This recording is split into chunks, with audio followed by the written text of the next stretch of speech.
my name is Birdie and welcome back to my channel, or welcome to my channel. Today is around 11 days after Christmas and 5 days after New Year's.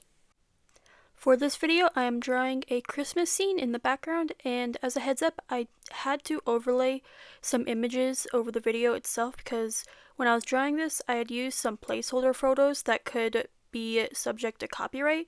They were for reference later on, but I just ended up not using them at all in the final picture.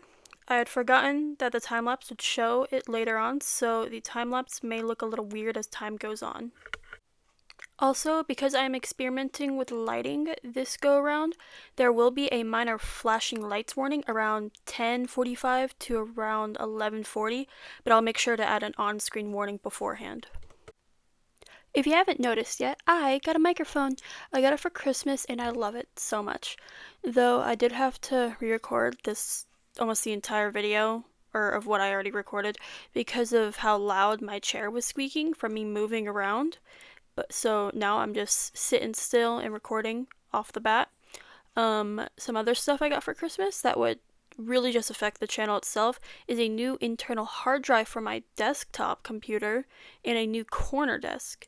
So now my desktop will have more storage and I can start editing on there instead of my laptop. And I can now fit my drawing tablet onto my corner desk so that it's not like overlapping with my keyboard whenever I try to use my computer. If y'all want to share what you got for Christmas down below in the comments, I would love to hear about it. And if you don't celebrate Christmas, I'd also love to hear about your own holiday traditions. The speed paint is actually a little stretched out a bit for the video, as I forgot I chose a more square canvas instead of the regular 16 by 19 dimensions of a YouTube video. So the end product shown will be the original and the video itself will just be stretched out, so please ignore any of the weird proportions, especially in the fire, because looking at it now the fire looks a little weird. I'm actually going to give a little spoilers for the end product of the drawing. So on the fireplace mantle you can see 3 photos. Only one of them's going to get filled, and it's going to be from last video's speed paint. And the carpet there under the tree, as you can see, is too small to be seen in front of or behind all the boxes. So that's going to get scaled up some. And all of these boxes were a real pain to trace back over as line art because of how weird the dimensions were. So right here, I used a photo of my own Foxy plush as a sort of base type thing. I mostly did it with a basic outline and some freehanded, and copied it over from Mangle with some extra freehanded stuff for her since their 2 plushies are different compared to the ones I own. I freehanded some Sonic Squishmallows that I do have. I just didn't feel like pulling them down to trace over, so they do look a little funky. And I put in some photos of my dogs that I had taken with my mom because she had gotten them some little reindeer ears and they looked adorable, and I thought that y'all would enjoy them. So real quick, I just wanted to complain a little bit because I like complaining, who doesn't? But the other day, the other day when I first posted this picture on Instagram, I had gotten a like and a comment from someone who doesn't follow me. Like, cool, people see my stuff, that's neat. They had commented about sharing it with, I don't remember if they said share it with them or share it with somebody else. I'm not gonna say who the somebody else is because I don't want to give them attention because they're a scam artist. But they had commented on there being like, oh, share this with so and so. I'm like, oh, cool, not gonna do that because I don't really care. But I ended up deleting that post because I had left I left layers on that weren't supposed to be there and left layers off that were supposed to be there. Like, big mess. My brain was just not working when I was uploading that. But I uploaded the photo a second time that I had to take down again because I made the same mistake somehow. And almost immediately after I uploaded the photo the second time, I got another like in a comment from a different account that posted AI art, but it's not art, it's images, AI images.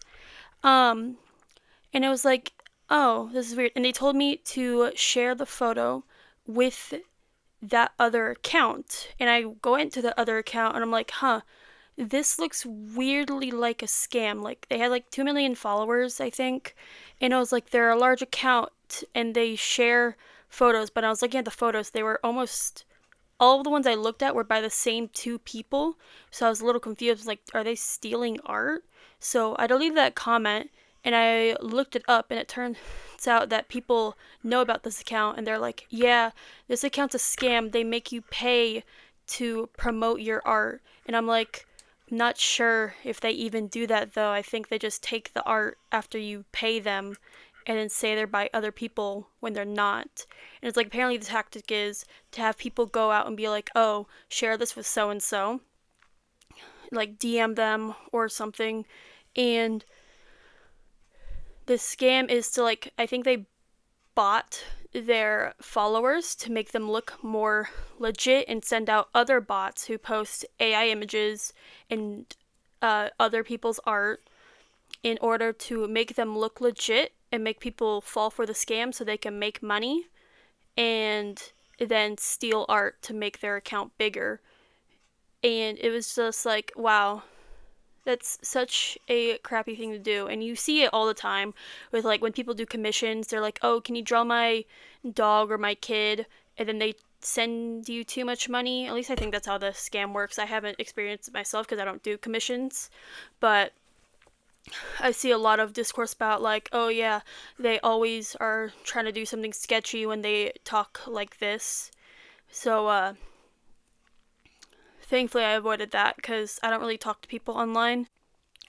A more recent update is that I got a haircut. I love it. My mom's friend cut it for me and she did amazing.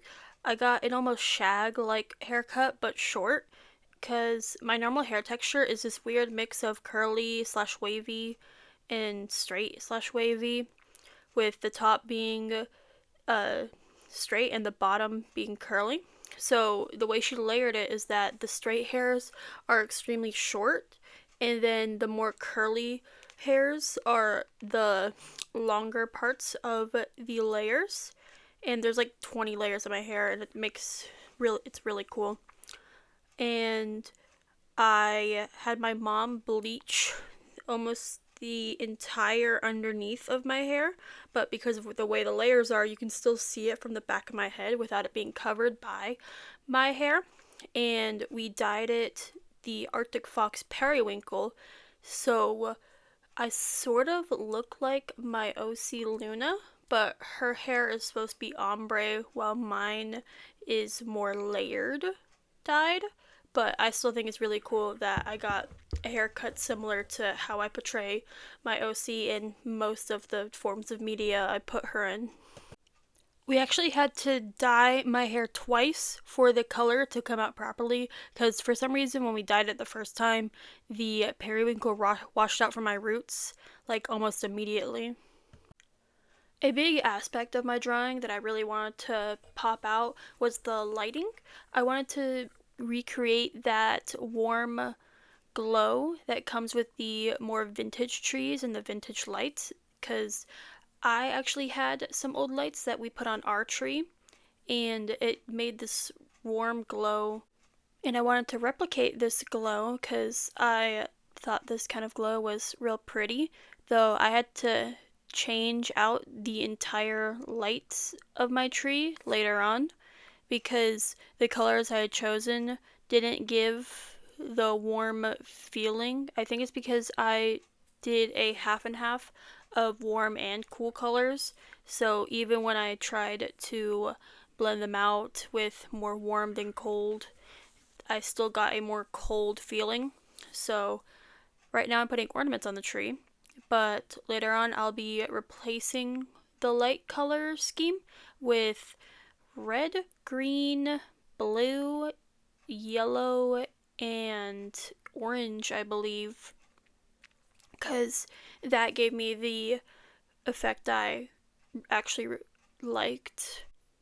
though I could still use some improving, but that's for later on down my road of learning art and all of that. Here's just a quick heads up, the minor flash warning from the start of the video is coming up, so if you are sensitive to small amounts of flashing light, then go ahead and skip to around 11:40 to avoid hurting yourself or making yourself feel sick. Another piece of advice I'd want to give out to anyone who doesn't know it already is to look up for some noise filters for drawings. They help with preventing AI from learning from the drawing to replicate it in its robot way, you know, the kind. And using a filter like that can disrupt it, and even if they're not 100%, they're still better than nothing. And if you have IB's Paint and you use the premium version with the subscription, you can find the sort of tab that'll actually do it for you. I don't know if theirs is better than just a screenshot that I used, because I don't have the pro IB's Paint. I just use the free stuff. But yeah, it'll help with preventing people from stealing your art with AI, and it's can just be a safety measure with regular art thieves in general with trying to erase your watermark because of how it messes with the coloring of the piece itself. Here's the final product of my drawing. This is the original dimensions, and there is no overlays to mess with the video anymore. You can find it on my Instagram. And with the video coming to an end, I would like to say thank you for watching, and I hope you'd like to subscribe if you're not already. And it would be great if you could leave a like or a comment as well. My Instagram will be in the description if you'd like to go follow that. And with that, I hope you have a good day or night. See you soon.